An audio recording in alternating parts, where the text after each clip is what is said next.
Antes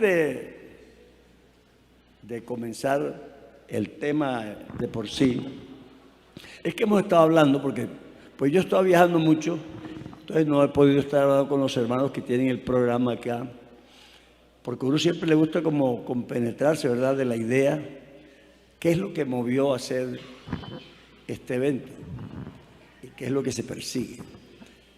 Entonces, ya oyendo y entendiendo y sabiendo que el hermano Tavares ya agotó los temas esta mañana, entonces ya, ¿qué voy a decir yo más? Pero vamos a agarrarnos ahí de la brocha, a ayudarnos.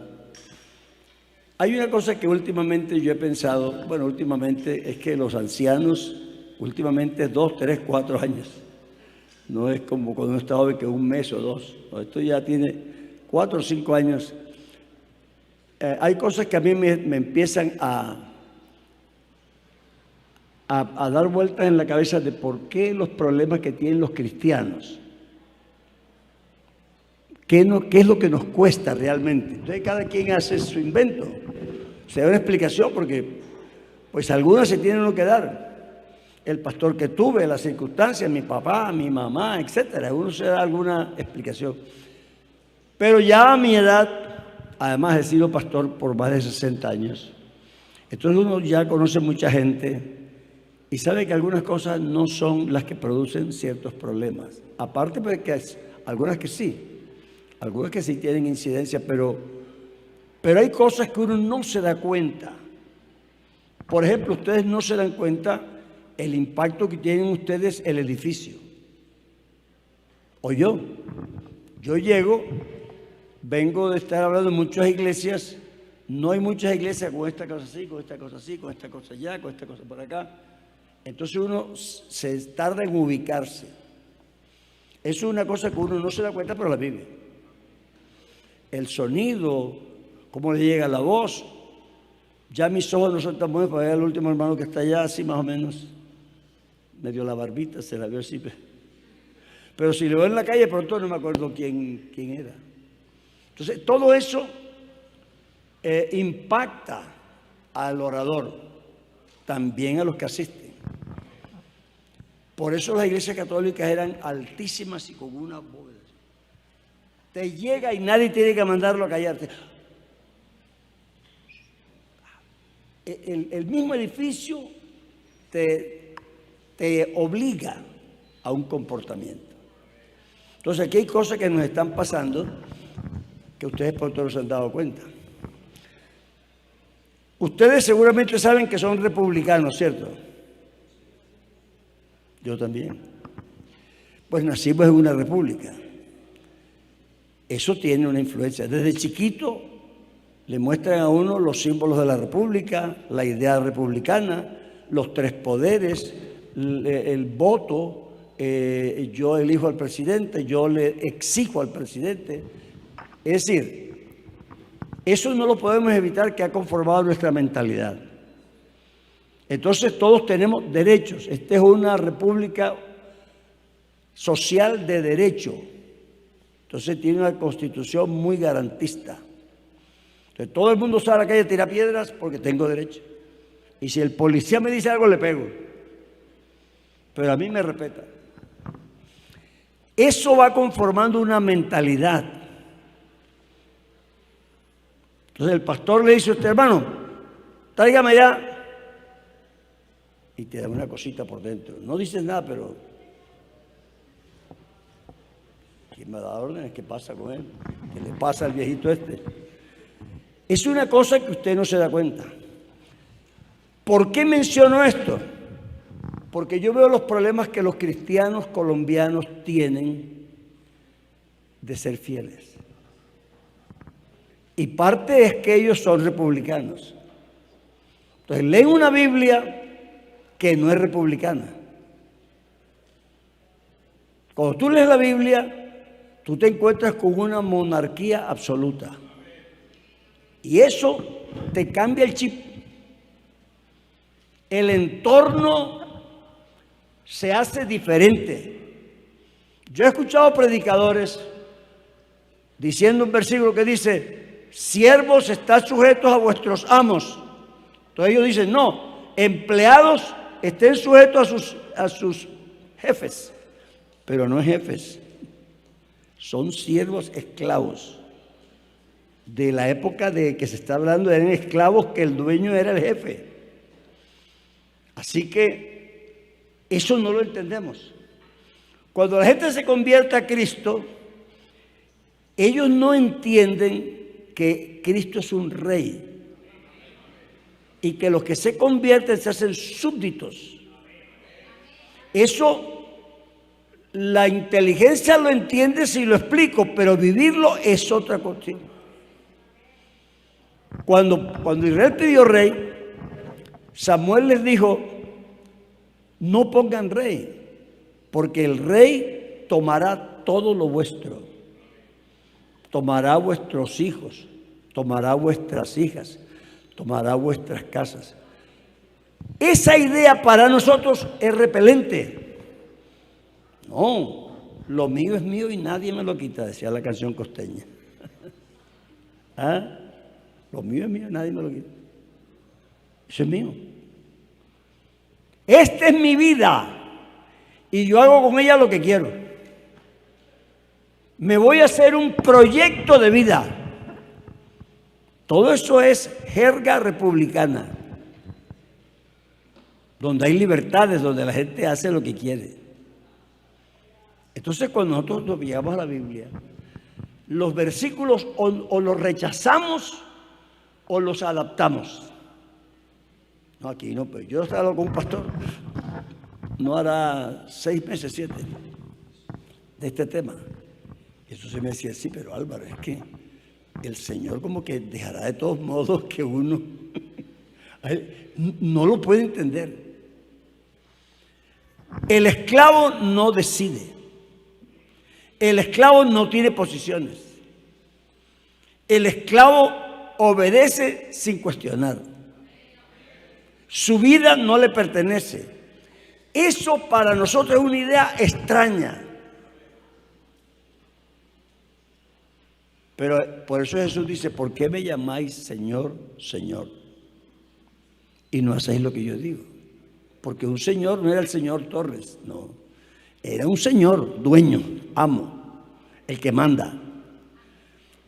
Los cristianos debieran aceptar a Cristo como Señor, pero lo aceptan como ayudador, no como Señor. De hecho, se arrodillan a orar y tienen una lista de órdenes para el Señor. Señor, vaya y sane fulano, búsqueme un empleo, consígame una casa, déme un eso es una lista de órdenes. Pablo, que sí entendía el asunto, cuando cayó a tierra dijo, ¿qué quieres que haga? Esa es otra pregunta. Entonces yo creo que a nosotros los pastores, yo también soy pastor todavía, que estoy viejito así, no me va a decir, estoy arrugado, pero todavía. Nos cuesta. A todos, eso no es, además, aunque usted diga amén, a usted le cuesta. Eso de chiquito uno que me ven, ¿cómo? Dándome órdenes como si fuera mi dueño. Es que es tu dueño. Pero uno no acepta quién es. El concepto de matrimonio que hay hoy en el mundo es que uno no puede tampoco un hombre que lo absorba, una mujer que lo absorba. ¿Cómo es que dicen hoy? Tóxico. Ya estoy aprendiendo. Tóxico. No es que uno o se pone al día, hermano, o lo deja tirado por los muchachos. Esa muchacha sí es tóxica. Y me pregunta dónde estoy, de dónde vine y por dónde vas. Y me revisa el teléfono. No me quiere dominar, vamos a separarnos. Eso es una actitud republicana. Que claro, en la sociedad está bien. Pero es que cuando nos relacionamos con Dios, el asunto cambia. Pero nos es muy difícil cambiarlo. ¿Por qué? Bueno, porque no estamos entrenados para eso. Nosotros por inercia vamos a hacer lo que a nosotros nos parece correcto. Según mi criterio. No, eso te parece a ti, pero a mí me parece que no. Es que por ahí hay pastores que dicen, es que algunos Los he oído en las redes que dicen. Bueno, ese es nuestro problema. Y créanme que una vez que ya me enteré bien cómo lo que estamos haciendo aquí, no, esto no está escrito aquí, pero eso sí se lo voy a decir. Porque lo he estado hablando y me doy cuenta de lo que estamos haciendo, que a la persona que me estoy yendo le cuesta ser siervo. Entonces uno dice, hermano, somos siervos de Dios, pero es que nosotros no sabemos lo que significa siervo. Para nosotros ser siervo es como ser ayudante, como que yo colaboro, ¿verdad? Como que yo presto el servicio. No, que tú eres siervo, esclavo, tú perteneces, y la Biblia lo dice. Habéis sido comprados por precio y no sois vuestros, así dice la Biblia. Es decir, el asunto es profundo porque todo el cristianismo se fundamenta en eso, en que Cristo es el Señor. Y se refiere a usted que dos de los evangelios se fundamentan arrancando con una genealogía. Y usted sabe que los evangelios son apologéticos. Están defendiendo la personalidad de Cristo y montando el sistema de quién es Él.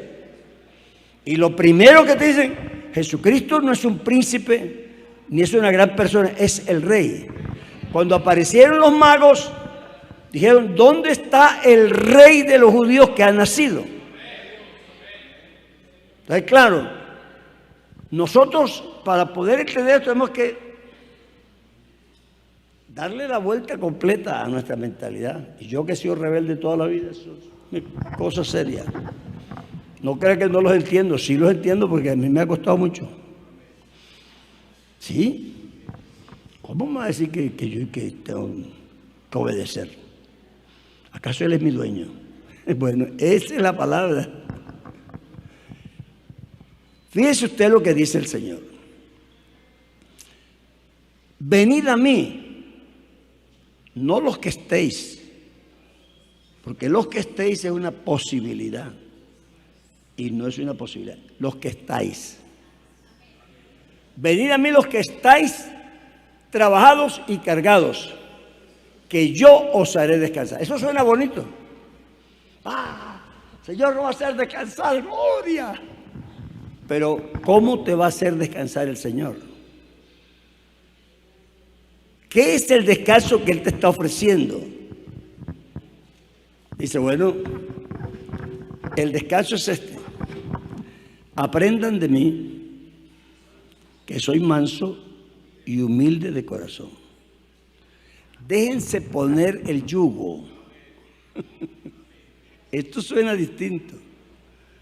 Llevad mi yugo sobre vosotros, porque mi yugo es fácil y ligera mi carga, y hallaréis descanso para vuestras almas. Así que no hay descanso sin el yugo.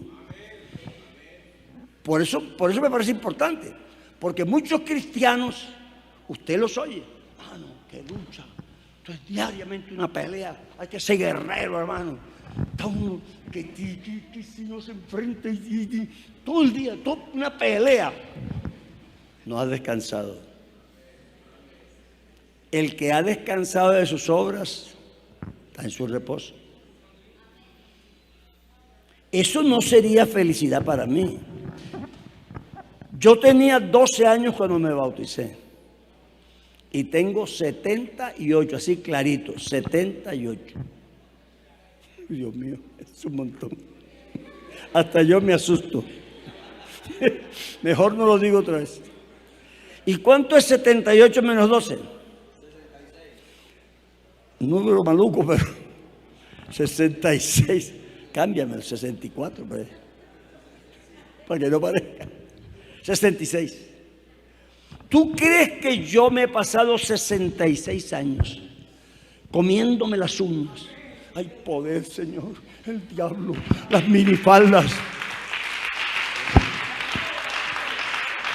Eso no sería descanso ni nada. Así que o yo me dejo poner el yugo o no hay descanso. ¿Por qué? ¿Por qué? Yo soy padre de 5 hijas, tuve 6, pero se me murió una. 5. Y claro, el que tiene 5 hijas, cualquier día amanece sin plata. Eso, póngale la firma. No, que a mí nunca me ha faltado. Qué raro, muy raro. En una familia así numerosita, algún día no tienes para la luz, no tienes para el agua o para nada. ¿Qué me pasó? Y si tú amaneces sin un peso, ¿quién se preocupa? ¿El niño que está en la cuna o el papá que no tiene la plata? Entonces, ¿en qué consiste el descanso del bebé? En que el que se preocupa es el papá.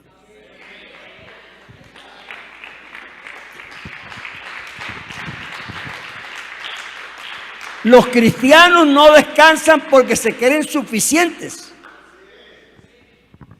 Voy a levantar mañana temprano, tengo plata.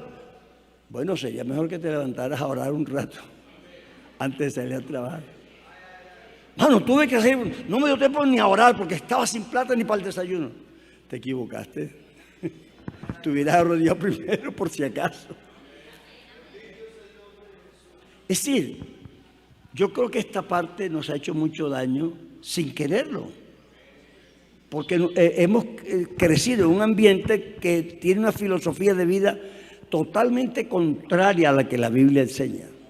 Es totalmente al revés. Humillaos bajo la poderosa mano de Dios,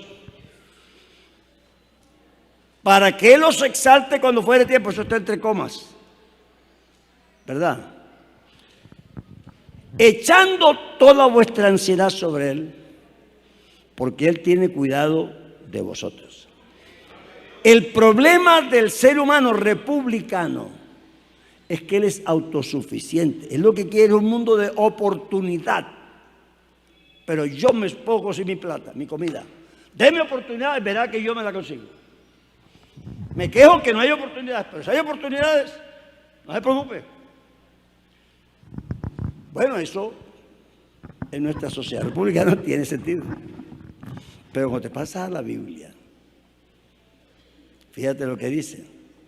El verbo te dice lo que es y el gerundio te dice cómo lo resuelves. Yo me alimento comiendo. Yo me desplazo caminando. Yo me divierto cantando. Yo me humillo echando. Entonces es una humillación para uno decir no puedo, no soy capaz. ¿Cómo que no voy a poder? Hay que ser positivo, yo sí puedo. Vas donde el gurú oriental, y dice, vamos a ser optimistas. Diga, a ver, yo soy yo sí puedo. Dígalo fuerte, con convicción. Y te la baña el cerebro pensando que verdad tú puedes. Pero la verdad de la vida es que no todo lo puedes. Pero aquí está el mundo secular y el mundo espiritual enfrentados. ¿Y hacia dónde cogemos nosotros? Porque uno dice, ser optimista, eso es como una cosa bonita, ¿verdad? Ser optimista. Ser positivo, ahora dicen proactivo. Ya aprendí, proactivo. Otra palabrota esa que me aprendí ya. Hay que ser proactivo. Bueno, es una humillación decir, no puedo.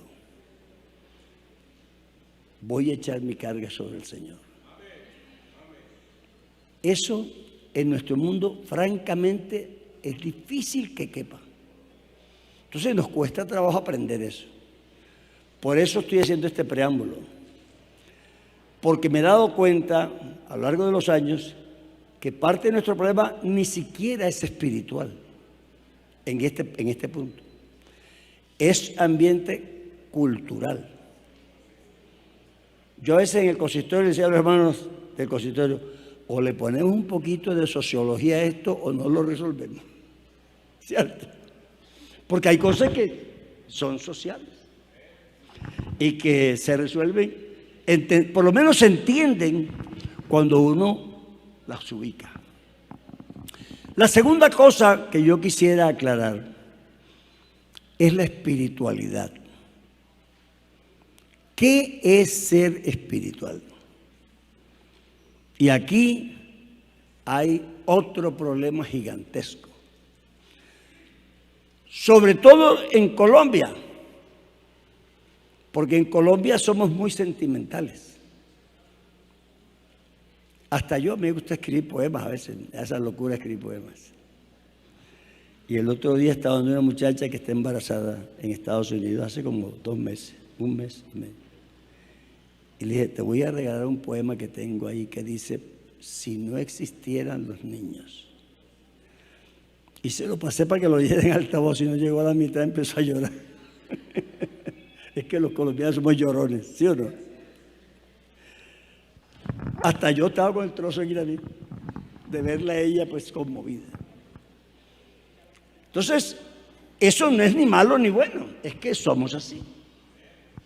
Pero esa es una condición que en un momento dado nos juega la mala pasada. Porque la persona con tal que llore cree que ya lo tocó el Señor. Y si no llora, Dios no me ha tocado. Oh, y ahora sé que estoy descarriado. ¿Verdad?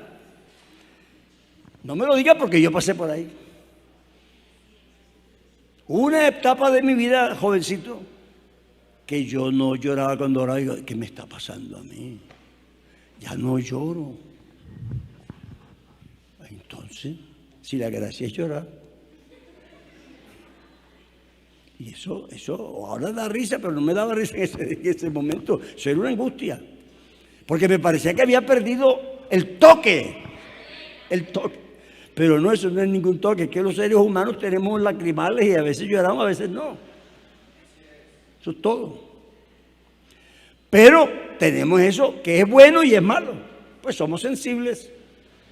Pero la sensibilidad se puede malinterpretar y pensar que sensibilidad es ser espiritual. Y usted conoce 3 o 4 hermanos bien llorones en la iglesia que están descarriados. No miro para ninguna parte. Mejor miro para aquí, busco el poquito de agua aquí.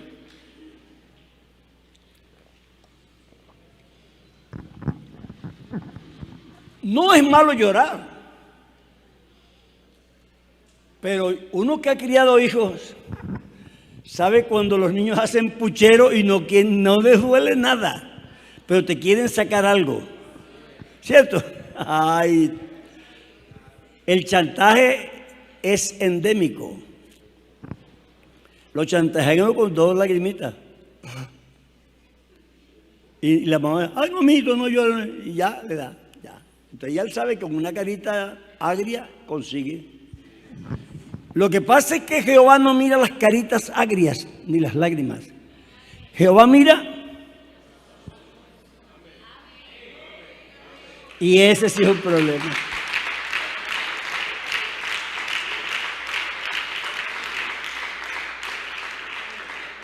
Es que el niño se portó mal.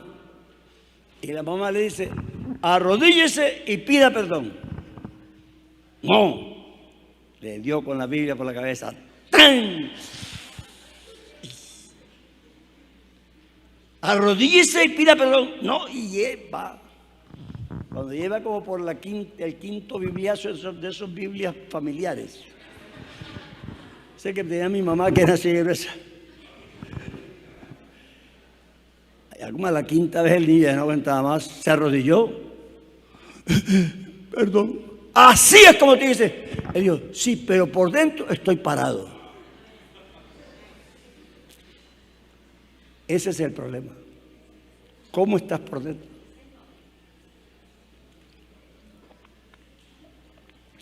La espiritualidad no es una experiencia.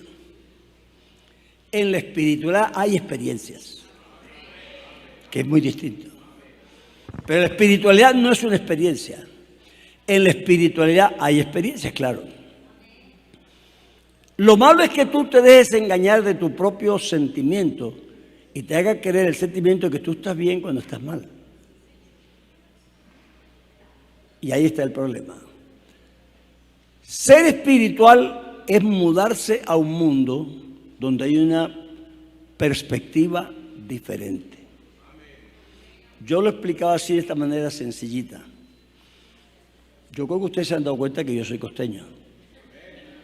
Cuidado. Bueno, mi papá era antioqueño, pero yo era costeño.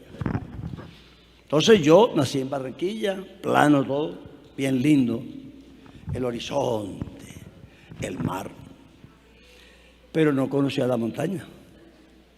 Y ya que me empecé allí. Así como ustedes quieren ir al mar, nosotros queríamos ir a la montaña para verla, ¿verdad? Es que todo el mundo quiere ver lo que no ha visto. Entonces dice, la montaña, dice bonito. Hicimos un viaje a Palmira, a la convención en el 60, y yo iba montado en la puerta del bus. No me iba a perder de nada. Yo tenía 15, imagínense. Ahora ya me cansan las piernas, pero a los 15 yo jugaba fútbol y de todo. Y adelantamos un camión de esos largos. Le dicen ahora que mulas, pero en mi época hacían zorras. Un zorro, iba un zorro. Esos 18 ruedas largos. Y una carretera mala, llena de fango y de huecos. Eso parecía interminable. Y no se acababa el camión ese y nada de dele. Largo, parecía plástico. Lo pasamos. Llegamos a Valdivia y atravesamos el río Cauca. Se veía grande. Y empezamos a subir. Era una belleza. Pero se me dio por asomarme, ya estábamos bien arriba, a la puerta del bus. Y la carretera. Y allá venía el camión. Pero estaba de este tamaño. Ay, se encogió el camión. Se encogió. Pero yo lo vi encogido. Entonces el camión no se tiene que coger. Era mi perspectiva. El río se veía como un hilito de agua y el camión chiquito. El camión sigue siendo igual de grande, pero mi vista del camión era distinta y mi sensación cambió también. Ese camión lo tiro yo con el pie, así chiquito. Esos camiones que tú tienes en la vida, porque están muy bajos. A medida que tú subas, se hacen chiquitos. No hay que resolver problemas, hay que subir. Hay que subir. Entonces, la espiritualidad es una perspectiva que tiene que ver con ubicación. En la medida en que yo me ubico en Dios, ¿cómo es que cantan ustedes? Ayúdame a mirar con tus ojos. Yo quiero sentir con tu corazón. Es decir, yo quiero como cambiar de mundo, ¿verdad? Vivíamos en el mundo de las tinieblas y fuimos trasladados ¿a qué? Al mundo de su amado Hijo.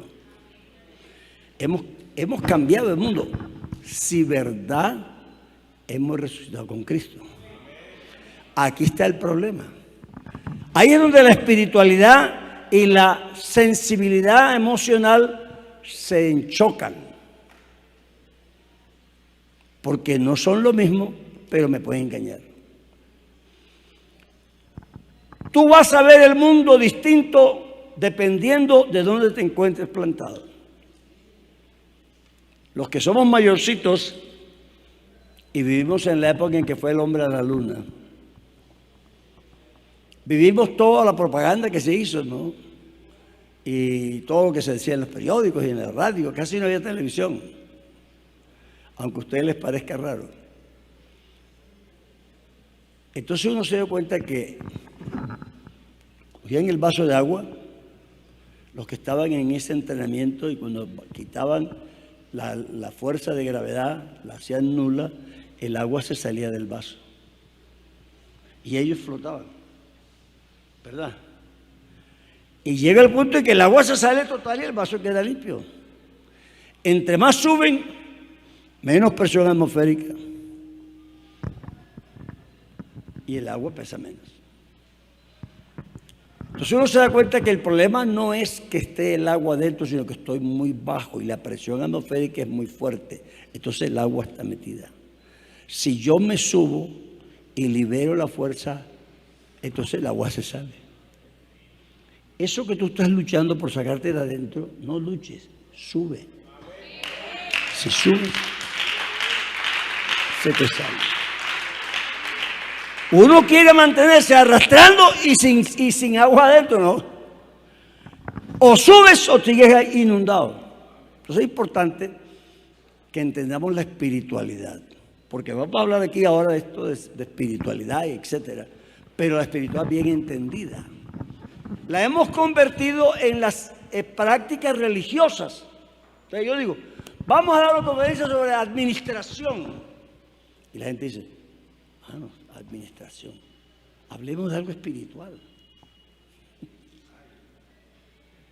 Pero la Biblia dice que uno de los dones del Espíritu, como hablar en lengua, como profetizar, como sanar, como hacer milagros, es administrar. Es un don del Espíritu.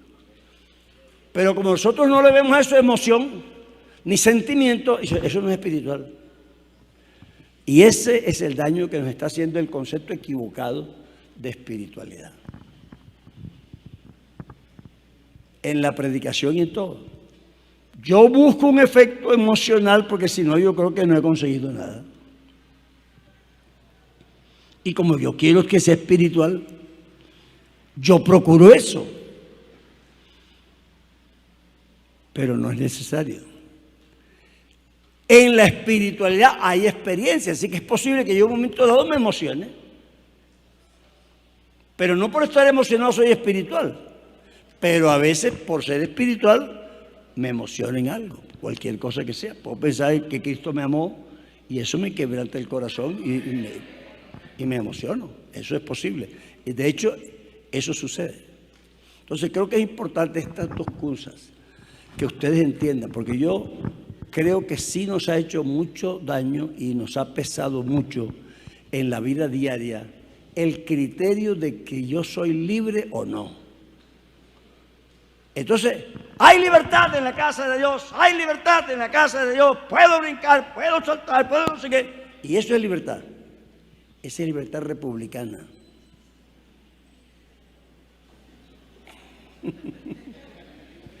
Ese es el concepto de renacuajo y rana.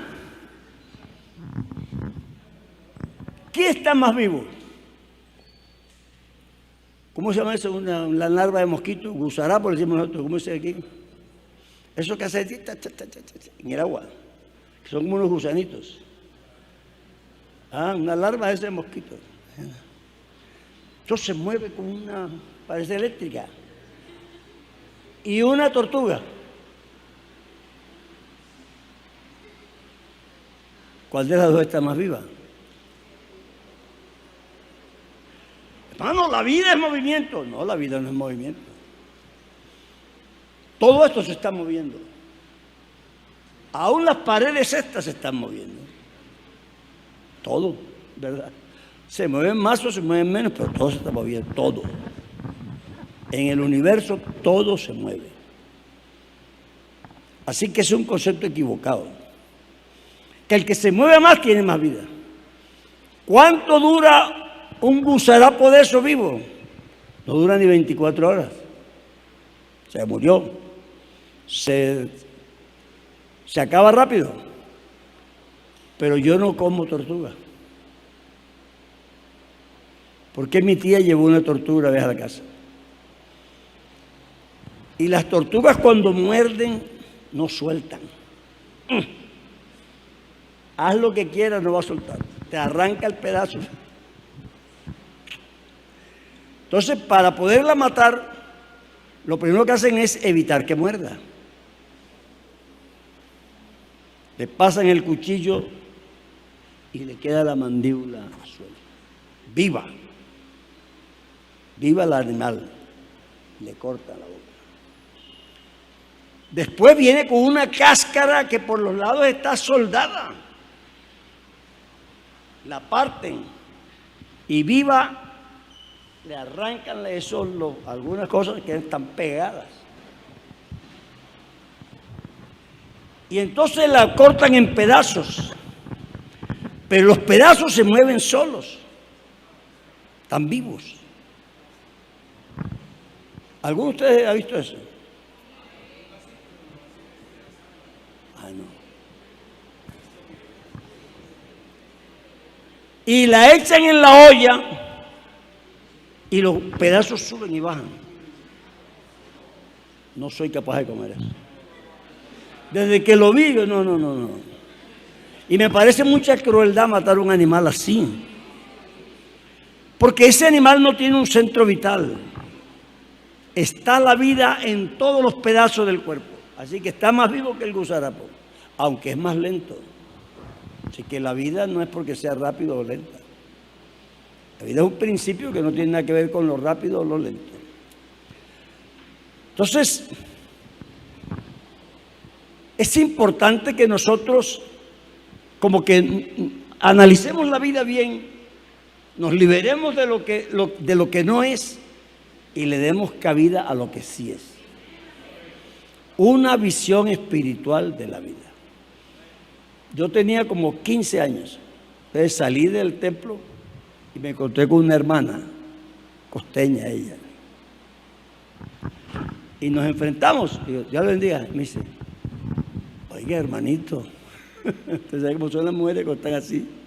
¿Ah? Oiga, hermanito, usted aquí en la iglesia es muy querido, pero en la calle usted no saluda a nadie. Y no estaba riéndose. Tenía la cara como listón de 2x2. Una tabla. Yo sí me sonreí. Y le dije, ay, ¿cómo es eso? Cuénteme. No me diga que no sabe. Digo, bueno, todavía no.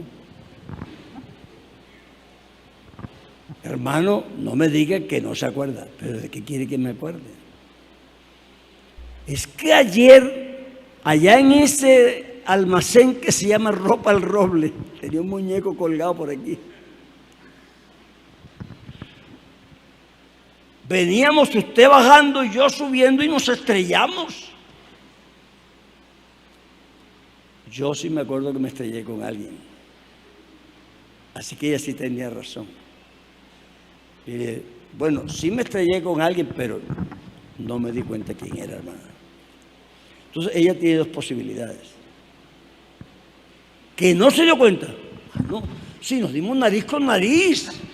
¿Cómo no vas a darse cuenta si estuvimos frente a frente? Ese es el carnal. El espiritual de pronto dice, oye, ¿verdad? Pobre hermano, ¿quién sabe qué problema no tendría que ni se dio cuenta? Hay dos maneras de ver la vida, ¿cierto? O yo le creo o no le creo. Y eso dependerá de cómo pienso yo. Cada vez que tú juzgas a una persona, realmente te estás juzgando a ti mismo. Estás diciendo, ¿qué sería si tú hicieras eso? Eso es lo que está pasando. Si yo lo hiciera, yo, ¿cómo no me he dado cuenta? No lo quise saludar. Pero ser espiritual es una posición ante la vida. Y creo que es una cosa también que tenemos que reubicar en nuestra experiencia. Bueno, vamos aquí a lo que vinimos. Pero es que creo que esto tenía mucha importancia. Porque ¿qué hago yo con saber un montón de cosas cuando estoy desubicado? Y entonces yo he luchado con mi propio yo y mi propia naturaleza toda la vida y no siento que verdad tengo yo ese descanso que me ofreció el Señor. Pero es porque yo no he aceptado a Cristo como Señor. Deuteronomio capítulo 32, verso 2. Goteará como la lluvia mi enseñanza. Destilará como el rocío mi razonamiento, como la llovizna sobre la grama y como las gotas sobre la hierba. Para mí este es uno de los versículos más lindos que hay en la Biblia de este tipo, ¿verdad? Es muy bonito. Goteará como la lluvia mi enseñanza, destilará como el rocío mi razonamiento, como la llovizna sobre la grama y como las gotas sobre la hierba. Este verso es muy metafórico, ¿cierto? Muy lindo. Y lo lleva a uno a pensar profundamente en lo que Dios le está diciendo. Goteará como la lluvia mi enseñanza. Es muy bonito, realmente. Entonces, cuando nosotros hablamos de la predicación, hablamos de un hecho de comunicación. Yo me estoy comunicando con ustedes ahora. Estamos hablando, yo estoy hablando, en realidad ustedes están hablando conmigo. Porque yo por las caras que ustedes hacen y las reacciones sé que están diciendo sí o no. Dicen, oye, ¿verdad? ¿Qué se le ocurrió a ese hermano? Estamos charlando. Uno se da cuenta porque estamos interactuando. Entonces la predicación en primer sitio es eso. Es un acto de comunicación social en el que nosotros interactuamos. ¿Cierto? La gesticulación, las palabras, la manera de mirar, todo estamos comunicando. Así que la predicación es un acto de comunicación, es un hecho social. Fíjense que estamos aquí reunidos un grupo de personas compartiendo. Esto es un hecho social, una reunión bonita, la estamos pasando bien, estamos charlando, entonces uno como que se olvida que está en una reunión. Estamos interactuando. Es un hecho espiritual, porque estamos hablando de cosas que nos interesan espiritualmente y que nos construyen la visión espiritual de la vida. Entonces, nosotros tenemos aquí un hecho espiritual, un hecho social y un hecho de comunicación. Eso es la predicación, le guste o no, eso es así. Entonces, algunos seguramente ya se han examinado cómo estoy vestido yo, sobre todo las mujeres. Las mujeres le meten el ojo y dicen, uy, esa corbata le queda horrible. Es que la esposa no se la vio. Salí a las 5 de la mañana, yo quise prender la luz y me puse lo que encontré y salí con una corbata que no pegaba. Eso o distrae o concentra. ¿Cierto? Cuando yo empecé a predicar, voy a decir una cosa que a ustedes les va a sorprender. Prepárense. Tan. Es que yo tenía mucho cabello. Y ahora estoy calvito. ¿Qué hacemos con eso? Tengo el cabello muy largo. No lo miren a él, pobrecito. Él perdió más que yo. Entonces yo tenía el cabello muy largo y muy fino, muy lacio. Y era un problema. En esa época no había esas tijeras que parecen como peinillas. Entonces algunas tijeras hacían así, se doblaban, no cortaban, porque era grueso y finito. Entonces algunos peluqueros no me querían ni peluquear, me decían, mi tijera no me sirve para eso. Ve donde fulano que tiene una que sí corta ahí. Y era un problema. Pero cuando empecé a predicar, se me convirtió en otro problema. Porque no tenía cuerpo mi cabello. Entonces yo me lo peinaba bien arregladito y llegaba arregladito. Como un niño bueno al culto. Bien arregladito. Y apenas empezaba a predicar, ahí viene el pelo de Alvarito. Y entonces, hasta me imitaban los muchachos. A ver, imiten al hermano Álvaro. Y ese era típico. Pero entonces, cuando yo empecé, pues tenía 15 años predicando, me molestaba eso, que la gente estaba más pendiente de mi pelo que de lo que yo decía. ¿Entiendes? Se le cayó, ya se perdió. Eso era como un estilo, ¿sabes? Estilo. Marca de él. Pero me tenía molesto. Entonces me compré vaselina simple, es una grasa horrible. Y me empegotaba yo, eso quedaba brillante. Y llegaba yo con esa cosa aquí, como si fuera un gorro. Pero claro, con el calor de Barranquilla. Y empezaba yo a agitarme también, predicando, y el calor empezaba a derretirse y eso me corría por aquí. Y el pelo a la cara, entonces está...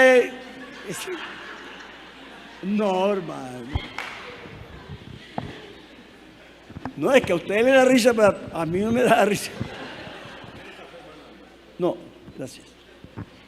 Es decir, eso me produjo un complejo, porque me parecía que la gente se estaba fijando más en el pelo ese, y yo tenía un problema con ese pelo, hasta que dije, no, yo soy Álvaro, con el pelo como lo tengo, y que se despeluque como sea.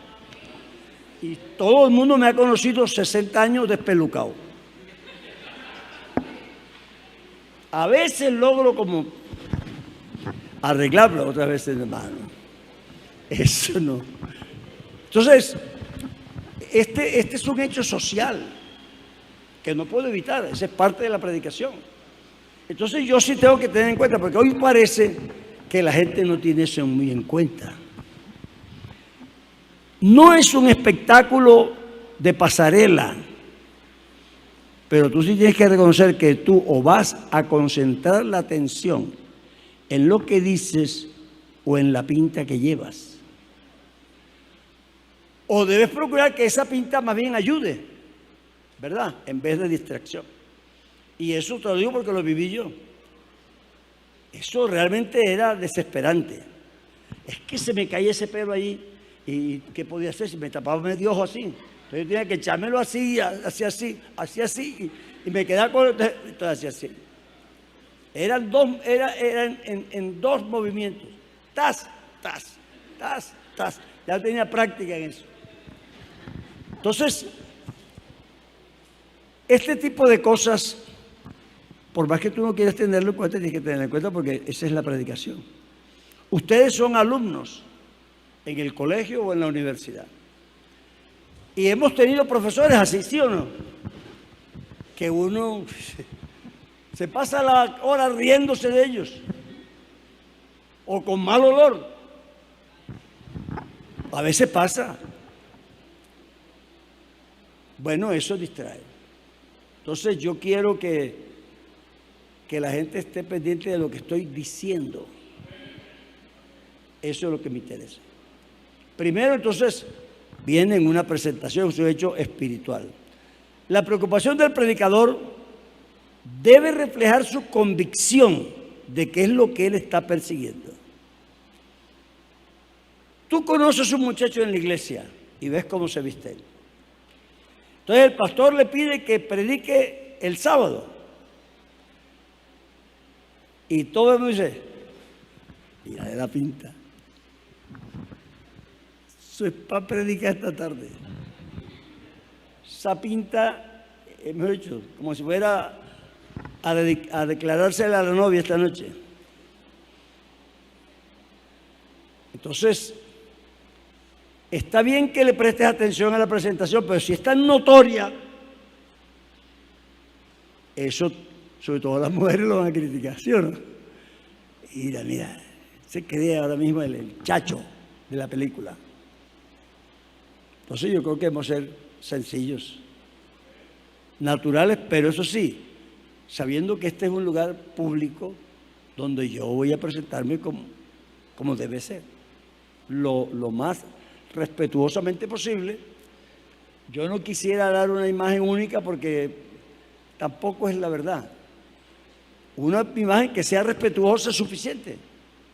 Las personas lo aceptan y lo acatan. Así que tú puedes inclinarte a ser un buen orador. Bueno, les voy a contar aquí porque en parte esto es parte de lo que vinimos a hacer realmente. A mí Dios como que me ayudó toda la vida. Cuando yo tenía como 8 o 9 por ahí estaba en el colegio, había una maestra gorda, blanca, pero blanca, y se echaba polvo además. Se pintaba rojo los labios así. Es que era gorda. Se llamaba María Felipa de Lopasiu. María Felipa. Yo soy malo para los nombres, pero eso no me olvidó. María Felipa de Lopasiu. Madre mía. Cosa difícil. Pero esa señora me decía, Alvarito, véngase el sábado a mi casa. Yo vivía como a 10 cuadras de su casa o menos. Sí, como 8. Véngase los sábados a la casa que le voy a enseñar. Entonces yo me iba para allá. Me tenía una buena merienda la señora. ¿Sabe que un niño con merienda no juega? Eso está bien. Y entonces ella me decía, venga para que aprenda cómo se declama un poema. Párese ahí. Haga así. Mire así. No se meta la mano en el bolsillo. Haga aquello. Bueno, yo eso nunca me pareció raro, sino que ella me sacaba toda la tarde el sábado para enseñarme a hablar. ¿Y cómo sabía ella que iba a ser predicador? ¿Verdad? Es una cosa que Dios le da a uno, que uno no sabe por qué. Después en el bachillerato había una profesora que se llama Yolanda, también se preocupó por enseñarme retórica. A todos me decía, pero ve que me sacaba tiempo. Entonces yo digo, bueno, Dios sí me educó para hacer lo que yo tenía que hacer. Y me puso personas que me colaboraron sin... En esa época ni yo pensaba que iba a ser pastor, porque además no quería ser pastor. Peleé con la organización para no ser pastor, hasta que Dios me torció el brazo. Me dijo, usted es pastor y vaya para allá. Se cayó. Pero, aún así, yo no me incliné por la belleza retórica, porque siempre me pareció que eso no llega al público. Uno puede ser que no sea ordinario, pero si te buscas un vocabulario rebuscado, cuando íbamos por el piélago insondable, ¿y qué es piélago insondable? Se formó la batracomiomaquia. ¿Y eso qué es? ¿Eso con qué se come? Eso para que no le entienda nadie a uno, ¿verdad? Yo fui presidente del Consejo Estudiantil todos los años que estudié. Nunca hice campaña ni nada, porque no, todo respeto, para que tú seas. Bueno, los cristianos siempre somos bien apreciados. Cuando uno es cristiano, hermano, lo respetan y lo quieren. A veces se meten con uno, pero mentira. Cuando buscan a alguien que algo, lo llaman, venga, este sirve. Entonces, yo le decía a algunos compañeros, no, pero voten por Ortega, que era otro, ese era Florido, todavía es, ya está viejo, pero él se prende poemas larguísimos y te los declama, y le gustaba a Gabriela Mistral, que esa señora usa unas palabrotas así largas, difíciles. Entonces me decían los compañeros, lo que pasa es que él habla bonito, pero no se le entiende, y a ti te entendemos todo. Entonces creo que eso es lo importante, sobre todo en la predicación. En la predicación lo que buscamos no es la excelencia retórica. Tampoco vamos a ser unos desfachatados, ordinarios, pero sencillos.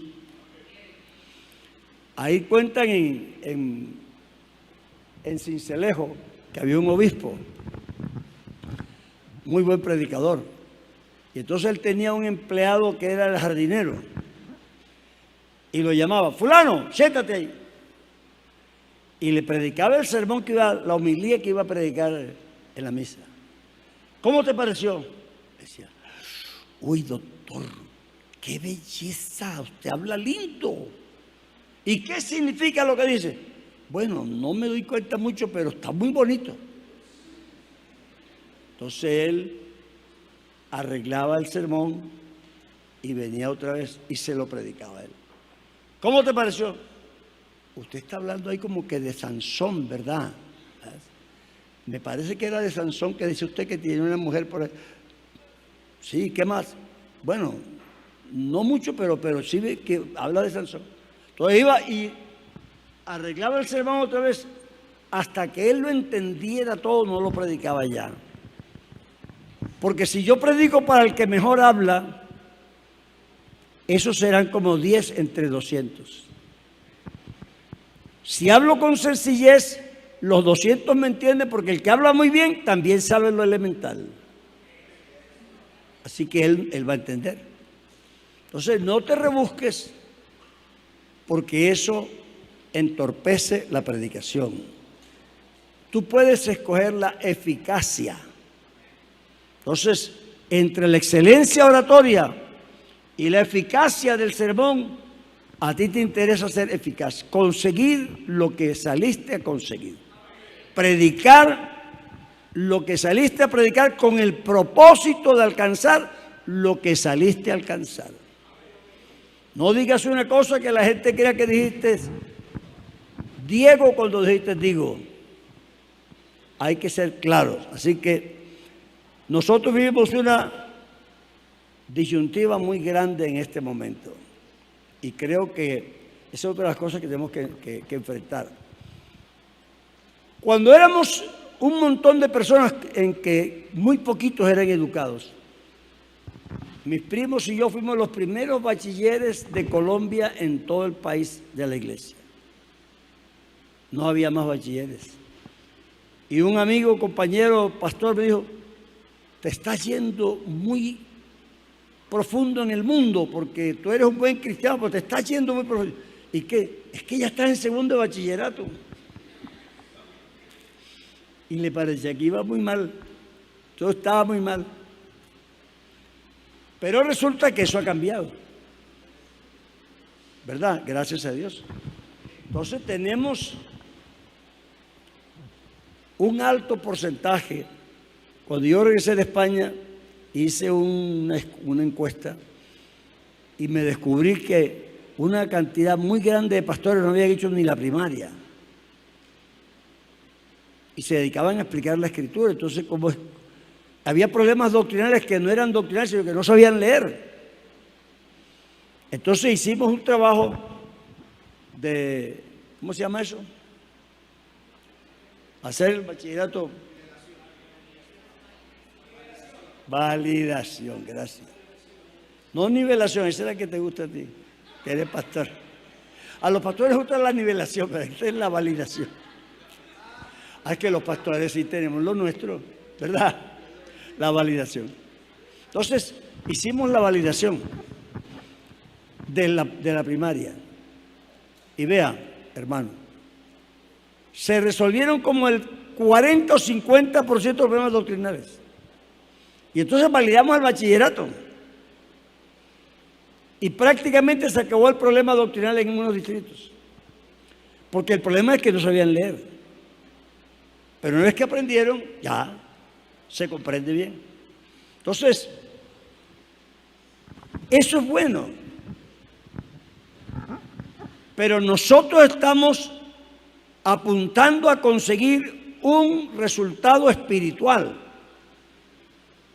¿Cierto? Un resultado espiritual. Y ese resultado espiritual se consigue cuando yo bajo el nivel sin llevarlo a ser rastrero, pero que sea comprensible para la audiencia, porque los que estamos aquí, lo más seguro es que todos no tenemos el mismo nivel académico. ¿Entiende? Y si yo hablo para los que hablan muy bien, de pronto el resto no sabe qué estoy diciendo. Pero con esa educación nos ha llegado un problema, y es la secularización. Nosotros tenemos un problema y es que estamos validando las cosas desde el punto de vista secular. Entonces el sermón tiene una una valoración secular de la elegancia retórica, de la presentación del pastor, del manejo de los sermones bien homiléticos, bien clasificados, bien ubicados, pero que no le llegan al alma a nadie. Y ese es un problema. No podemos menospreciar lo que hemos alcanzado en conocimiento, porque para algo lo hemos aprendido. Pero hay que aprender a usar el conocimiento de tal manera que la sustancia que yo quiero no se pierda. Porque si no, entonces estoy perdiendo lo esencial. Qué lindo habla, pero no se le entiende nada. O no se convierte nadie. Porque el hecho de que asistan a la iglesia es lo que quiere decir que se han convertido. Les gusta el predicador, les gusta cómo habla, pero no se convierten.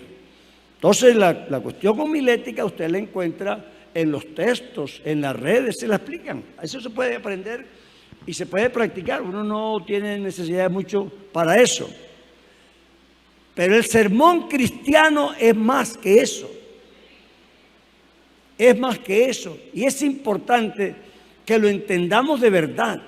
Porque si no vamos a perder la esencia misma de la comunicación cristiana. Yo puedo hablar bonito y me escribo un sermón bien escrito, pero no alcanzo la meta. Y me preguntaba una muchacha en el Ecuador, diga usted un mensaje para la juventud. Digo, bueno, le digo esto.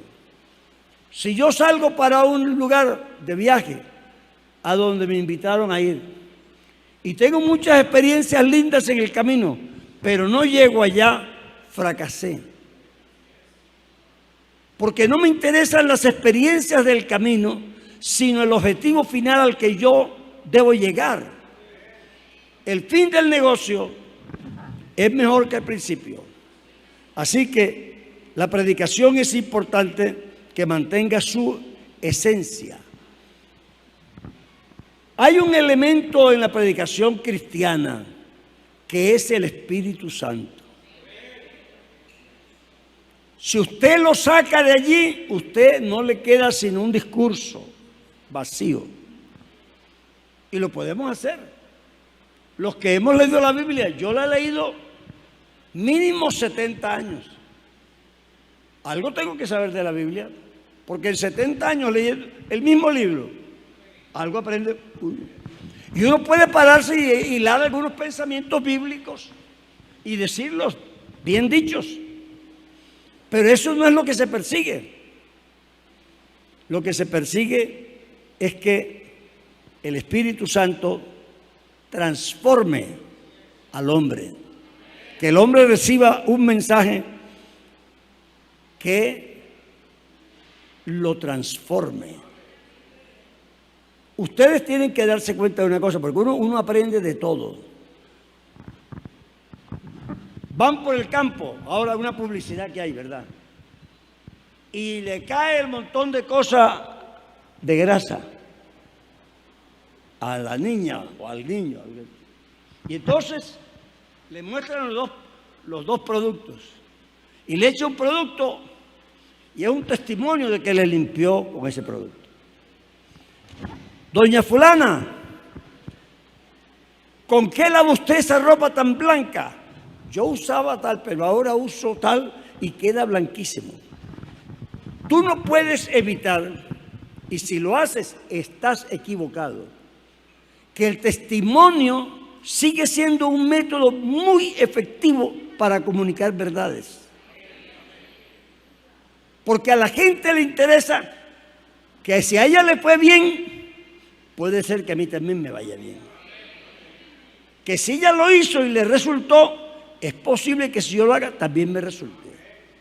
Entonces, el sermón tiene que estar salpicado del testimonio propio también. No se trata de contar historias largas, pero sí estar salpicado de experiencias, porque a la gente le sigue llamando la atención lo que a otros les sirve. Yo me acuerdo que en España había un un supermercado se llama Doña Maruja, era una cadena, Doña Maruja, en España.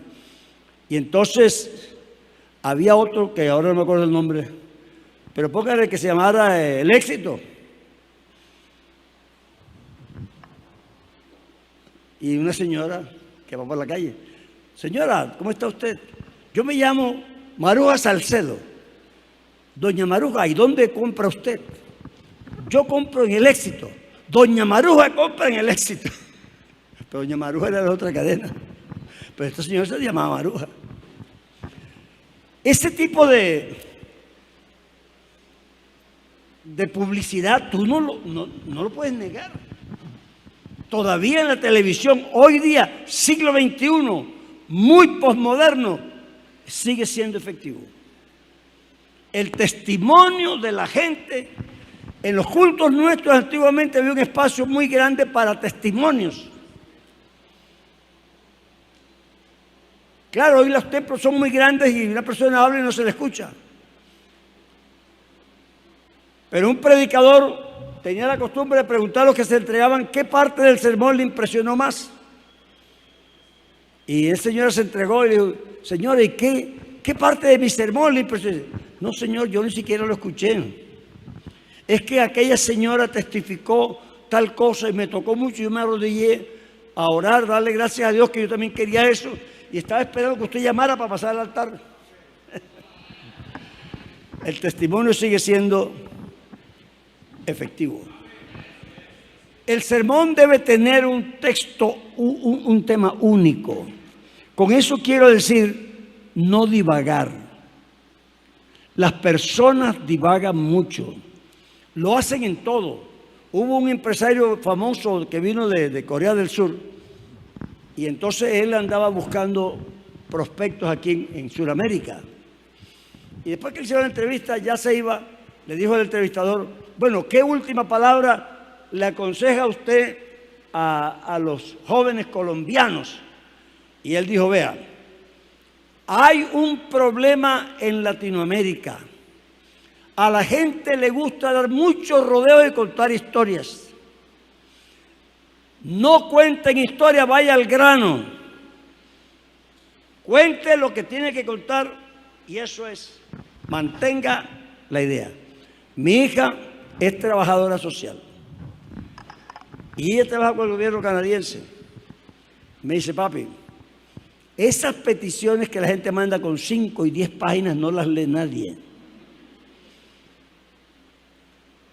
Una hojita que diga exactamente lo que están pidiendo. Esa sí la leen. Entonces, yo le digo: mantenga un tema de lo que usted está hablando. Claro, a veces la experiencia lo ayuda a uno, pero hay gente que es que hace una ilustración y se le olvidó para dónde iba y salió por ahí, siguió por ahí. Y ya cambió de sermón. El Señor me cambió el sermón. No, te enredaste. No le eche la culpa al Señor. No toques ideas tangenciales. Debe ser claro, sencillo y directo. Vean, hoy día tenemos un problema con nuestra música. Nuestra música no llega a nadie. Es bonita, pero no llega a nadie. Señor, llévame a tus atrios, al lugar santo. Llego un inconverso aquí: ¿qué es el atrio? ¿Qué es el lugar santo? ¿Qué es el lugar santísimo? ¿Qué es el altar de bronce? Eso no sabe nada. Eso a nosotros nos parece bonito porque conocemos la Biblia, pero a él no. ¿Nosotros qué cantamos? Pecador, ven a Cristo Jesús y feliz para siempre serás. Directo. ven a Él, que te espera tu buen Salvador. Eso es directo. No digo que tiene que ser esa música, pero el mensaje se ha vuelto vago, muy teológico. Son bonitos los coros, pero para evangelismo no sirven. No le hablan directo a la persona, y la persona necesita que sepa que es con él. Yo tenía un culto allá en Benidorm, en Alicante, Y entonces mandé a mi asistente al culto porque yo no pude ir. Y a la otra semana que yo fui, había un periodista que iba al culto. Y me dice, pastor, no mande más a ese asistente a predicar aquí.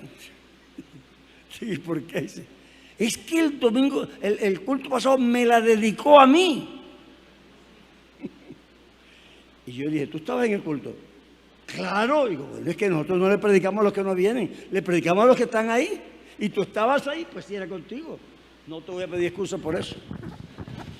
Es contigo. Debe ser claro y sencillo. Debe ser bíblico, pero no biblicista. Es que hay gente que lo atiborra uno con un montón de versículos, hermano.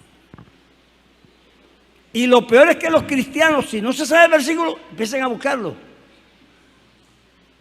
Cuando yo era misionero, a veces empecé con esa técnica que es malísima.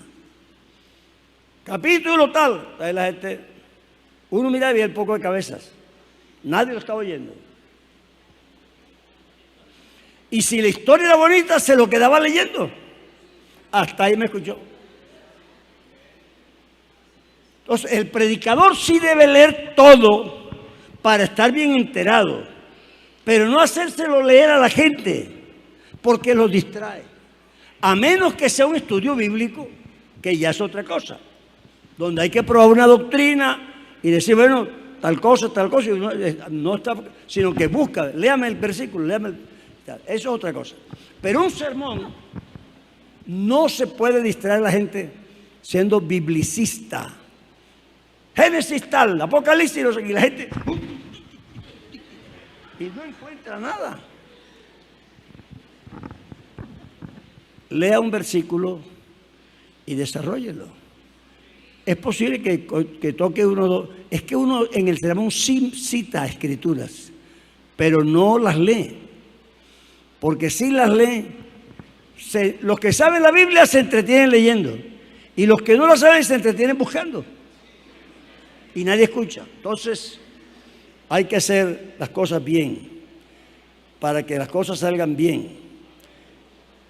El refuerzo central del desarrollo del sermón se puede reforzar con, usted puede contar anécdotas que leyó, que vio por ahí, o sus propias experiencias. Pero no cuente historias tan largas, porque a la gente se le olvida de qué estaba hablando. Eso es como en los cultos. Yo fui a una iglesia aquí, en la ciudad, y pasaron los anuncios, 45 minutos que los controlé yo. A mí se me olvidó que estábamos en escuela dominical. Ah, ¿verdad? 45 minutos, hermano. No hablemos de que sea pecado, que no sea pecado. Es que es torpe hacer eso. No es inteligente. Porque usted mismo destruye lo que ha construido. Habían traído a la congregación alabando al Señor y todo.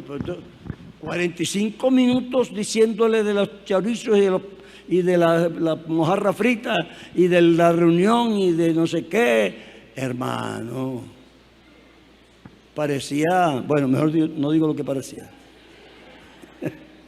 ¿Ah? Pero la inspiración no es lo menos, sino lo más. Vea, yo soy predicador. Lo he sido por 60 y pico de años. Si uno no está inspirado, no va para ninguna parte. Créanmelo. Y se angustia uno. Porque la gente cree que uno sabe hablar en público porque tiene tantos años hablando. Pero es que no hemos estado hablando en público nosotros. Hemos sido inspirados. Y eso es distinto. Y créanmelo. Una vez empecé una serie de enseñanzas allá en Bucaramanga sobre la unicidad. Y entonces una hermana diaconisa me dice, hermano Álvaro, si usted permite, grabamos en la época del VH y los vendemos. Los hermanos lo quieren. Ah, bueno, está bien. Entonces ella mandó a grabar. Cuando soy la primera me dijo, hermano, véala usted para que dé el visto bueno, a ver cómo le parece. Bueno, yo llegué a la casa porque tuve que ir a una casa a vivir mientras arreglaban la iglesia. Mi esposo salió a hacer una diligencia y me dejó con la niña, chiquita. Entonces yo aproveché y puse el sermón. Y lo empecé a escuchar. Al poco rato yo no me acordaba quién estaba predicando. Ahí hablando en lengua y adorando al Señor. Cuando mi esposa llegó, dije, mira, la predicación es algo misterioso. Yo me puse a mirar eso y se me olvidó que estaba predicando yo. Y entonces yo me di cuenta que lo que uno habla a la velocidad que lo dice y las cosas que recuerda, eso si Dios no se lo pone, no se lo recuerda nunca, porque uno no lo tiene escrito. Y la hilación es tan bien hecha que eso no puede ser inventado. Y yo, no, pues me fue una bendición a mí y se me olvidó que estaba viendo para ver si estaba bueno o malo.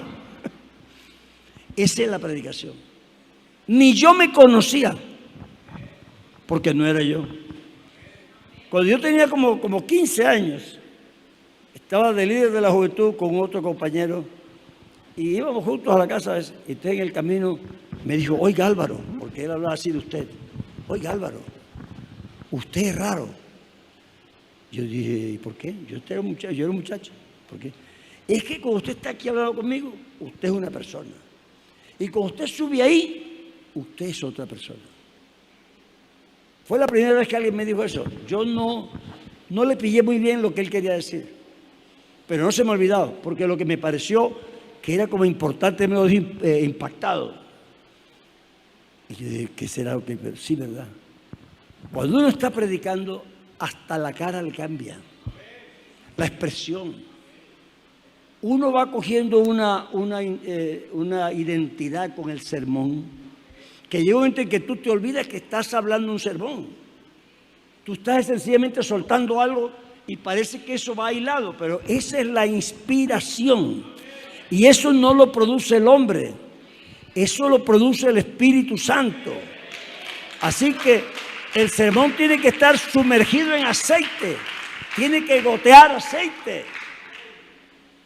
Vea, la Biblia cuando se predica con inspiración es algo extraño. Jesús le dice a la mujer, trae a tu marido para que le dé agua. Entonces dice, no tengo marido. Y dice, bueno, la verdad es que has tenido 5 y el que ahora tiene es prestado. Eso has dicho con verdad. Eso fue todo lo que dijo Jesús. Soltó el cántaro y se fue. Y le habló a todos los hombres de la ciudad, porque no tenía amigas sino amigos. ¿Y sabe qué le decía a ella? Vengan y conozcan a un hombre que me ha dicho todo lo que yo... Él no le dijo todo. No le dijo todo. Pero el impacto de lo que él le dijo le dejó al descubierto todo lo que ella era. Y tú tienes que ser consciente que cuando tú estás predicando, tú estás diciendo 100,000 veces más de lo que estás diciendo. Porque es el Espíritu Santo que está repartiendo la Escritura, la palabra.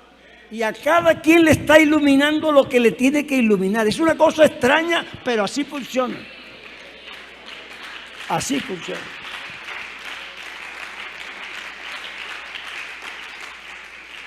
Esa es la diferencia principal entre un discurso secular y un sermón espiritual. Si tú realmente eres un predicador, entonces tú necesitas ser inspirado. Hay una cosa que yo veo que algunos predicadores no hacen. Y yo creo que lo aprendí cuando estudié en el extranjero. Por lo menos lo aprendí conscientemente. No sé si yo lo hacía antes, pero allá fui consciente de eso, en el Canadá. Y lo digo porque creo que es importante. Tú no puedes predicar un sermón en el siglo XXI que se ha hecho con letras góticas, que esté lleno de telaraña. Es verdad que es muy lindo saber que hace 2000 años una señora se sanó de flujo de sangre, pero eso hace 2000 años. ¿Y qué pasó con ese Dios que sanó a esa señora se murió. Dejó de hacer las cosas. Nosotros tenemos que estar actualizados. En vez de ver tanta novela y tanto partido de James, ¿cómo se llama? ¿James qué? Eso. Esta hermana está al día. No, es que aquí está al día. Alguien cae. Pero usted sí tiene que estar actualizado. Cuando usted predica, usted tiene que saber lo que está pasando alrededor.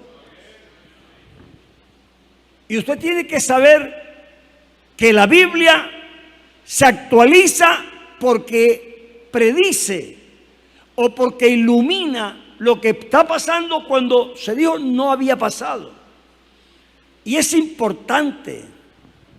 Si yo voy a predicar, yo digo, ayer el Senado aprobó tal cosa, pero no olvide que tal cosa. Y él ni lo ha oído.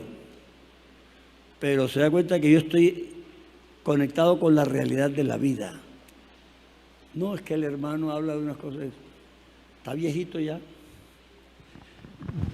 Se pone a contar, ya con Dios. Imagínate, andaban en burro antes.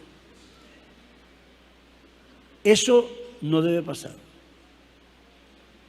Porque yo le estoy hablando a esta sociedad de un Dios que sirve para ahora. Entonces yo le digo, míreme bien, míreme. Entonces yo mire cómo camino yo de elegante, ¿verdad? No me diga que no soy elegante. Pero hace 20 años yo estaba sentado en una silla y me cargaban y me llevaban cargado arriba a la casa y me bajaban cargado. Y prediqué sentado como 4 meses. Y ese Dios que sanó a la señora, a mí me levantó. Entonces, ese es un Dios actual. Ese no es un Dios de ayer. Todavía estamos hablando, echó a la mar, quien le perseguía, cinética, sí, pero eso hace 4000 años. Porque actualízame la historia, porque otra vez me vas a hablar de Moisés y el mar muerto ese. ¿Y hoy qué ha hecho Dios? Conozco un poder que todo lo puede hacer. Hermano, este Dios es actual. Y el sermón tiene que ser actual. La palabra de Dios es viva, eficaz y siempre actual. No le tenga miedo a la realidad. No le tenga miedo. Yo me paso un buen rato oyendo las noticias. Yo no quiero estar desconectado para enseñarle a mi congregación o a mi pueblo las cosas que pasaron, las remembranzas del ayer. Bueno, gracias a Dios que ayer Dios fue maravilloso. ¿Y hoy? ¿Qué tiene Dios para hoy? Y créanme, hace mucha falta. No se ponga tampoco a ser exagerado, porque es que hay gente que hacen como los periodistas en la televisión. Se descubrió tal cosa y cuando lo explican, no es que están investigando y se parece que la cosa va a salir bien. No. Pero eso sí, el hombre de Dios debe estar conectado con la realidad. La predicación genuinamente cristiana es poderosa. Hermano, uno lo vive y no lo entiende. Porque aunque yo lo he predicado 60 años, no logro comprender. Tú no puedes decir a mí que yo entiendo, que yo hago un discurso aquí, el que sea, y que llega un hombre drogadicto, asesino o ladrón, o que no respetó ni a su padre ni a su madre nunca, y de pronto pasa aquí llorando a arrepentirse. Por un discurso. Eso no pasa por un discurso. Algo hay. Dice la Biblia, y ellos saliendo predicaron en todas partes, ayudándoles al Señor y confirmando la palabra con las señales que la seguían. El apóstol afirma que predicó con demostración del Espíritu y de poder. Y hay un verso que a mí me fascina que dice esto: estos que trastornan el mundo entero también han venido acá. Esos somos nosotros. Estos que trastornan, no digan, ese hombre que habla tan bonito, no. Esos que trastornan el mundo entero. Hermanos, cuando llega la predicación de verdad, algo pasa. Algo pasa. Y eso es la acción del poder de Dios. Entonces, tú eres un canal. Hay unas cosas que yo he leído en la Biblia que las he añorado siempre y he procurado como a ver si lo logro. A veces me parece que lo logra uno, a veces no sé. Pero es que Pedro, por eso este es un hito histórico. Es un momento en que se parte la historia. Cristo está presente, se muere, resucita y se va. Y se queda la iglesia sola aquí. Llega Pentecostés, reciben el Espíritu Santo porque Cristo no está, ¿verdad? Y entonces ellos se van al templo a orar. Y llega un hombre y les pide una limosna. Esto vamos a ver qué va a pasar aquí. Nunca ha pasado. Cristo no está, ellos están solos, hay una necesidad. ¿Cómo la van a resolver? Y Pedro se lo queda mirando y dice, mira, tengo la bolsa vacía. No tengo ni moneditas de oro, ni de plata, ni de nada. No tengo. Ah, bueno, sí tengo algo. Y esta parte es la que yo siempre me he preguntado. No tengo plata ni oro, pero lo que tengo, te lo doy. Es decir, aquí hay un acto voluntario que hace que él lo que tiene, que lo tiene adentro y es espiritual, lo puede dar a voluntad. Lo que tengo te lo doy. Y sí que se lo dio. Levántate en el nombre de Jesús. Y el hombre se levantó. Y no es que lo ayudaron ni a ver, no. Era el hombre saltando, alabando a Dios. Saltó al templo haciendo cabriolas. Gloria a Dios. Aleluya. Así que la predicación es una herramienta poderosa. Puede ser que tengas algunas ideas técnicas que no están mal. Yo me acostumbré siempre a hacer mis bosquejos y eso sí ayuda, porque uno va acumulando lo que ha predicado y eso le va enriqueciendo. Entonces eso ayuda mucho. Entonces yo creo que sí hay cosas buenas en la parte técnica en que uno puede usarla. Pero hermano, esos son ayudas. Lo esencial, si tú tienes agua y tienes una tubería y tienes un grifo, bueno, pues llevar ya hasta el te sirve, pero lo esencial es que tengas agua. Aunque sea en tanque la llevas o como en la mano así, pero que la llevas. Claro que si tienes una tubería está mejor, ¿verdad? Entonces, uno puede usar las herramientas, pero no pueden reemplazar a la realidad. Cristo es nuestra realidad. Vamos a completar un poquito aquí con el liderazgo, porque veo que están hablando de la predicación y del liderazgo, que están un poquito emparentadas. El hombre espiritual, de todos modos, se convierte en un líder. Pero lo que pasa es que la palabra líder tiene un problema. La palabra líder ni siquiera es en español. Es una palabra en inglés. Y la han castellanizado poniéndola ahí, pero es L-E-A, líder. Entonces no es. Y no se refiere nunca a cuestiones religiosas. Se refiere a liderar grupos de comercio o de cuestiones científicas. Un líder.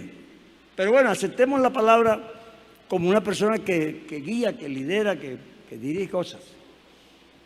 Nosotros tenemos en la Biblia unos perfiles. Dios no llamó a nadie.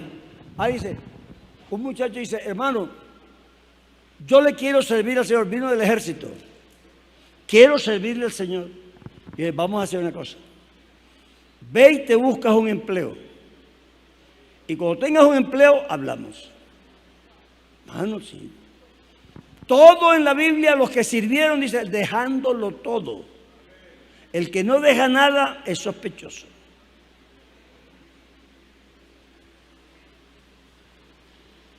En presencia de la pesca milagrosa, Jesús le dice, tú me amas más que estos. Estaba lleno, las manos llenas de peces. Pero cuando uno tiene nada que dejar, uno va donde sea. Entonces él me dijo, bueno. Y como al saber, ya tengo un empleo, hermano. Te estás acercando. Vamos bien. No, hermano, es que después que uno se enreda en el mundo, entonces tú no tienes visión. Sigue allá en lo que estás. No hay problema. Puedes quedarte ahí. Porque es que el Señor siempre los que llamó les exigió compromiso. Él dijo, si alguno ama padre o madre, o hijos o lo que sea, más que a mí, no puede ser mi discípulo. Y usó una expresión que la gente la usa para otra cosa, pero que Jesús no la usó para eso, sino para esto. Si alguno quiere ser mi discípulo y ama padre o madre tal, más que a mí, no puede ser mi discípulo.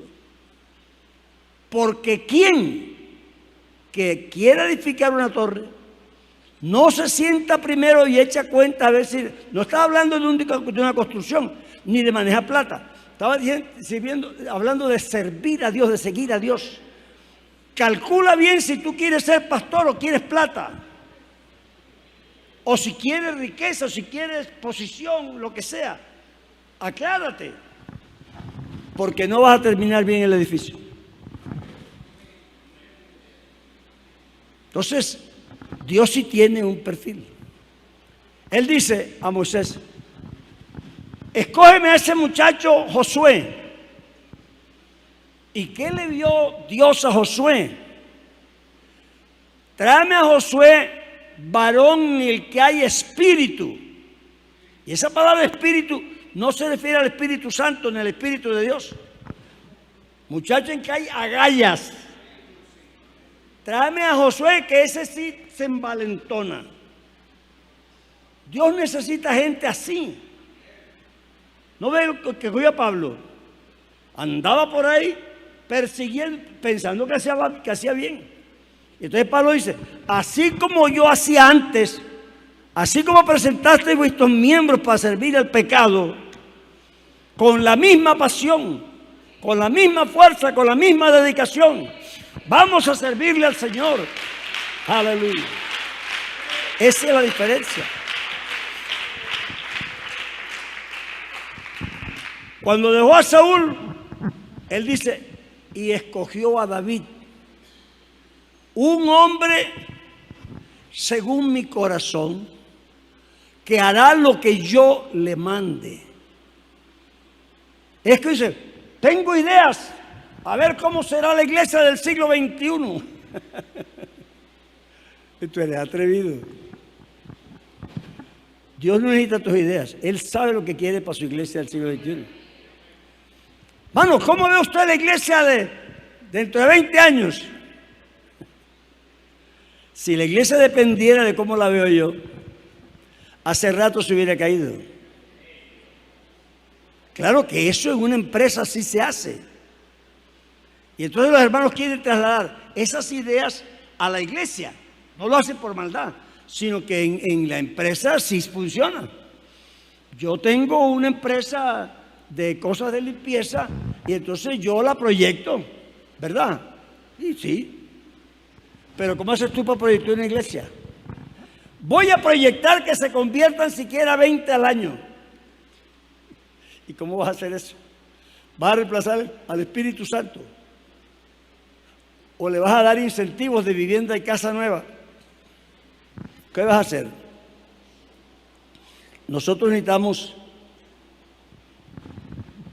entender que la iglesia es un ente distinto y que el Señor es quien lleva la iglesia. Entonces nosotros tenemos que hacer como Dios quiere. Varón que hará lo que yo le mande. Eso es lo importante. Dios quiere que hagamos lo que Él mande. Entonces Jesús, dice la Escritura, dijo: ¿sabéis que los gobernantes de las naciones se enseñorean de ellas y los que son grandes ejercen sobre ellas potestad? Mas entre vosotros no será así, sino que el que quiera hacerse grande entre vosotros será vuestro servidor. Fíjate tú que en el mundo eso es distinto. Una hermana va a buscar empleo a la iglesia y se entrevista conmigo. Digo, ¿y usted a qué aspira? Hermano, al mejor puesto que haya. Yo digo, y si no aspira a eso, no me sirve. Porque uno necesita una persona que tenga ganas de llegar, ¿verdad? Pero tengo un problema. Y es que como ese puesto solo tenemos un puesto. Y ya está ocupado. Si yo la contrato a usted por debajo de su aspiración, usted normalmente no va a estar contenta porque usted aspira allá. Y va a luchar por llegar allá, que sería lo normal. Pero para hacer eso tiene que tumbar la otra. Entonces empezar a decir que llegó tarde, que no cumple, que no hace las tareas, que dejó las cosas sin terminar. No será así entre vosotros, dice la Biblia, sino que el que quiera ser el mayor será vuestro servidor. Así que el liderazgo cristiano no busca ni el protagonismo ni el dominio sobre los demás. No se trata de ser protagonistas ni ser dominantes. Cuando Jesús habló con Pedro, Él no le dijo: Pedro, ¿tú quieres ser pastor? ¿Verdad que no? Pedro, ¿a ti te gustaría cuidarme unas ovejas? La pregunta de Pedro: ¿me amas? Aquí lo primero es compromiso con Jesucristo.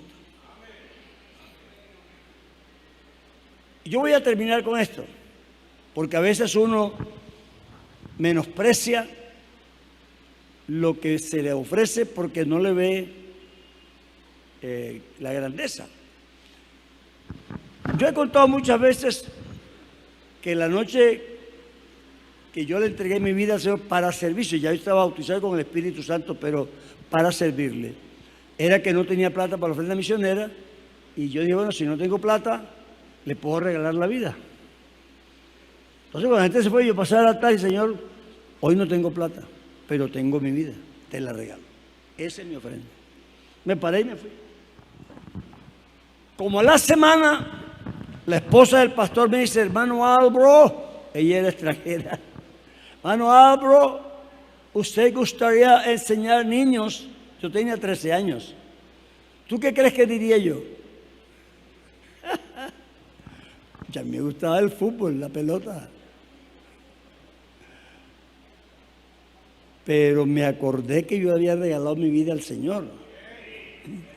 Y entonces, el que da y quita, le sale una jorobita. No, si yo le regalé mi vida al Señor, no tengo derecho a decir que no. Eso pues me pasó en la mente. Yo le dije: hermana, ¿y dónde están los niños? Me dijo: no, no hay niños. Hay un barrio de invasión por allá, y hay una señora que viene a culto y le da dolor verse pocos niños en la calle. Y ¿sabes? Si alguien viniera y los reuniera y les enseñara, me embarcó. Bueno, me fui, empecé con 8 niños de 3 a 5 años. A los 3 meses yo tenía como 60 niños, algunos como de mi edad. Si yo esa noche digo que no, no hubiera ido. Pero no sabía yo que esa noche estaba entrando yo al ministerio. Como lo que me estaban ofreciendo no tenía mucha pinta. No menosprecies lo que Dios te da. Haz lo que te venga a la mano para hacer según tus fuerzas con toda el alma. Que Dios prospera la obra de nuestras manos. Aleluya. Así que he pensado muchas veces, porque pues eran otras épocas, nunca me posesionaron, nunca fueron a decir, aquí está el reverendo Álvaro Torres. Nada. Ni me aplaudieron ni nada. Pero yo empecé a hablar de esos niños y a sus padres y traía hasta 50 al culto el domingo. Y al poco tiempo, yo tenía una iglesia como de 200 personas ahí. Tenía yo 15 años. A los 17 ya había construido el primer templo ahí.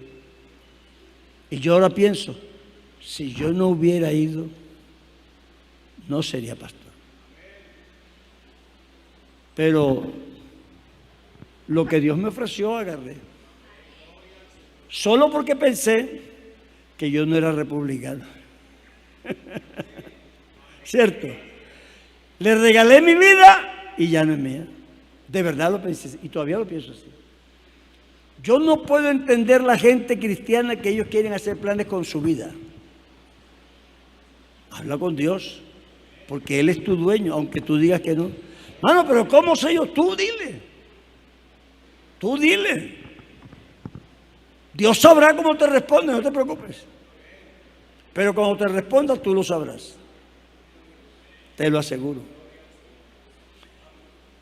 Este Señor nunca ha fallado. Y Él sabe hablar, sabe oír. No es sordo ni es mudo. Cada persona tiene una línea directa a través de la cual Dios le habla. No le habla igual a todas las personas. Pero el que lo oye sabe que Dios le habló. Vamos a ponernos de pies. Vamos a darle gracias a Dios por esta tarde, que yo me he disfrutado totalmente. Y espero que le haya sido de bendición a ustedes. Pero hermano, yo siento la presencia de Dios. Siento que Dios está aquí con nosotros.